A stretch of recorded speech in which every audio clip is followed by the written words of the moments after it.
এ মক্কার মানুষেরা শুন, কেউ যদি তোরা আমি উমরের কাছে আয় নামাজে বাধা দে, আমি উমর নামাজ পড়ব পারলে বাধা দে, যদি তোদের সন্তান এতিম করতে চাস আমি উমরের তরবারের নিচে আয়, যদি তোদের স্ত্রী বিধবা করতে চাস আমি উমরের তরবারের নিচে আয়।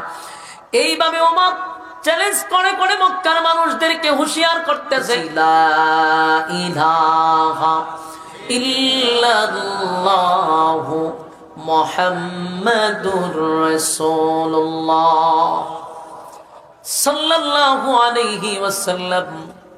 খলিফাতুল মুসলিমিন উমর বলে, হুজুর আমি তো লা ইলাহা ইল্লাল্লাহ, যেই মাবুদের কোনো ইলাহ নাই, শরীক নাই, সেই মালিকের উপরে ঈমান আনছি, আর মুহাম্মাদুর রাসূলুল্লাহ সাল্লাল্লাহু আলাইহি ওয়াসাল্লাম আপনি আল্লাহর পাঠানো একজন পয়গম্বর, একজন রাসূলের কাছে ঈমান আনছি, আমি ঈমান আনছি।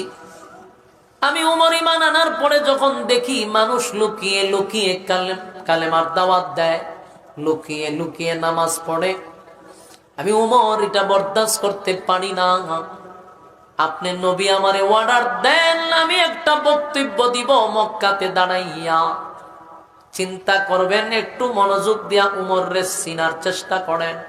যেই সময় মানুষ লুকিয়ে লুকিয়ে নামাজ পড়তো বেঈমানদের ভয়ে, কারণ জায়গায় জায়গায় সাহাবায়ে কেরামদেরকে নির্যাতন করে, রক্তাক্ত করে, নামাজের মধ্যে আক্রমণ করে, নামাজের মধ্যে নির্যাতন করে, সেই সময় হযরত উমর বলে, নবী গো আমার একটা অনুমতি দেন, আমি একটু মক্কায় দাঁড়াইয়া বক্তব্য দিব।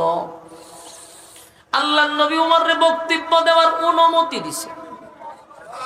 হযরত উমর তরবারিটা হাতে লইয়া মক্কার অলিতে গলিতে তরবারিটা এইভাবে ঘুরায় আর হয়, মক্কার মানুষেরা রে, আমি উমর কালেমা পড়ছি, এক আল্লাহর উপরে ঈমান আনছি, আমার নবীর উপরে ঈমান আনছি, আসমানের সমস্ত ফেরেশতাদের উপরে ঈমান আনছি, আসমানি কিতাবের উপর ঈমান আনছি, আমি পরকালের উপর ঈমান আনছি।